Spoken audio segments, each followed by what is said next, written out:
Ahoy! We have some surprising news in form of a small event that is happening this month, pretty much starting in just a couple of days, that will kind of bridge the time until we get the bigger patch next month. This event is Legacy of Crassus, and I'll just read what the devs had to say about it. Greetings adventurers! The might of Rome threatens Eternum from February 21st to March 7. Hunt down General Crassus' monstrous captains and banish the shadow of Roman tyranny in an all-new event. Following a plan set in motion long ago, Crassus' forces have invaded the southern lands to unleash the cyclopses Lucanus and Decimus. Players brave enough to face these world bosses can search for portals in Brightwood, Weaver's Fen, Morningdale, Evanskill Reach, and Eden Grove. Each victory nets adventurers event-specific daily rewards. So, in short, this is one more of these world events with spawning mobs, but this one is not tied to a big special event. This is not the springtime event or anything. This is just a small in-between where we fight cyclopses. But it may very well be worth doing.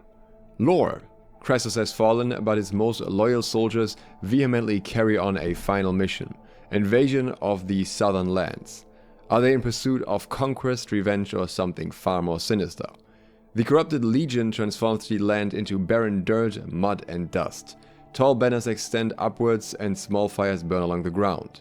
Elite legionnaire soldiers patrol the perimeter while a signifier Nervar casts a spell in the middle.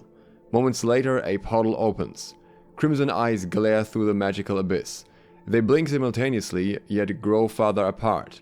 Every mighty stomp amplifies their size and ferocity. Water ripples, tents collapse, and even bears in the neighboring regions scurry away from the chaotic quakes as two hulking figures barbarically emerge to a deafening silence. Lucanus and Decimus, Crassus' Cyclops captains, raise their arms. As their massive weapons extend skyward, the shadow of Roman tyranny creeps even closer to consuming Eternum. This is the remains of a general seduced by corruption. This is the legacy of Crassus. Rewards. Triumph over these level 66 vicious brutes for event-specific items like Lucanus' weapons and Decimus' armor, plus standard weapons, armor, and consumables. Note that players must deal at least 1000 damage to receive rewards. Daily bonus rewards. Once daily, players will earn a special cache containing one of the following legendary pieces of gear after defeating the world bosses. Players are also guaranteed to receive every reward after defeating them 8 times, so similar to the Turkulon system.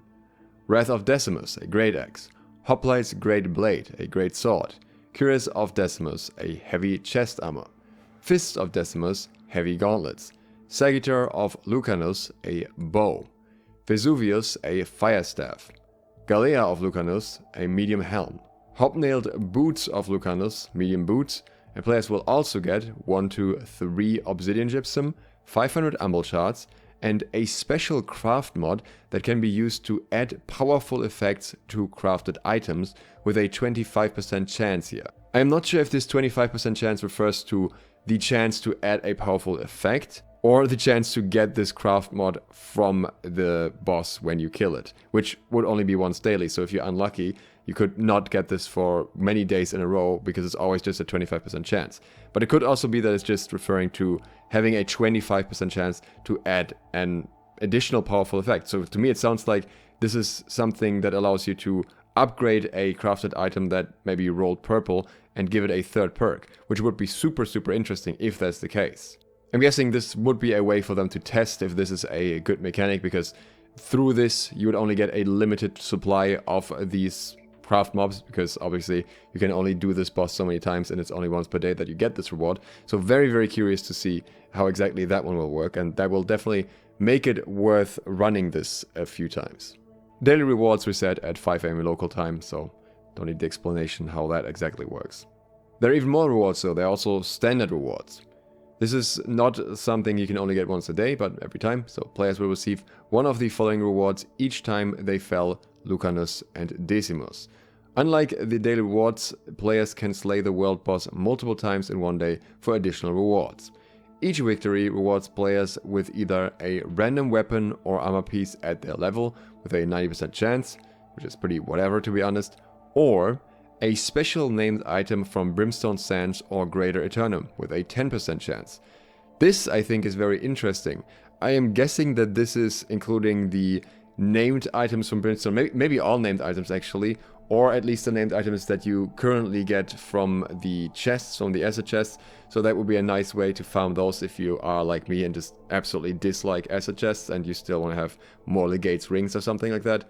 And also to get potentially BOE named items, because in this massive named item pool there are quite a few BOE items that could potentially even sell for a decent amount, but I'm also a bit of a collector of these random named items with weird perks.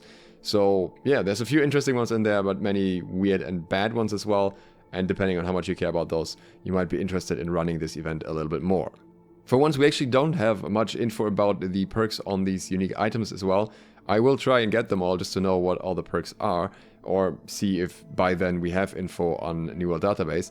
But either way, I think this could be a fun event just to kill some time. Obviously, it has the same issues as any other world event that we've had so far, where the mobs will probably get zerked somehow, and it'll probably get fairly easy to farm them if you do it in the first days, and fairly grindy if you do it in the last days. You know the drill by now, it's the usual thing. But again, this is just a very small, simple addition. I don't think that they had to put massive amounts of work into this. They probably just used the cyclops models that they already had prepared, and also had the whole event system set up and how these types of bosses spawn. They've done that for Turkulon, they've done that for the winter boss, so this is nothing new to them in its core. Kind of hoping that maybe they came up with a mechanic for the cyclopses to punish people for running in with too many players at once, maybe with a I-beam or something, I'm not sure. But that might be a little bit too much for a very small bonus event that we get to have something to do in between. Either way, I'm happy they're giving us something to do and something to farm at least. And it's also worth noting that they haven't mentioned anything about this, but it is possible that the weapons that we get from these events may have unique skins. And now, in previous events, they usually provided some type of weapon or armor skin, which doesn't seem to be the case for this one, because as far as I can tell, all of the items you can get here are literally actual weapons or actual armor pieces, based on the fact that some of them have weight classes assigned, which would not be the case for skins. And what could be interesting about this is that this could be their path forward. If these have unique skins in the first place, we don't know that. And in that case, it could be because of transmog. It could be that they basically want you to farm these specific items, and if they have a unique skin, then you have that and can use that for transmog later on. So if you are someone who cares about vanity items of any kind or cool looking items, then definitely keep an eye out for these, see if they have unique looks and if they're worth farming for you for that. Tomorrow we'll be talking about New World's real player count at the moment. Let's see how much this event can change that. And also talk a little bit about the Smite patch notes, I think. So if you're interested in any of that, consider subscribing and clicking the bell to get notified when those videos come out. Thanks to my patrons for supporting this video, and thank you for watching. SLOTH out.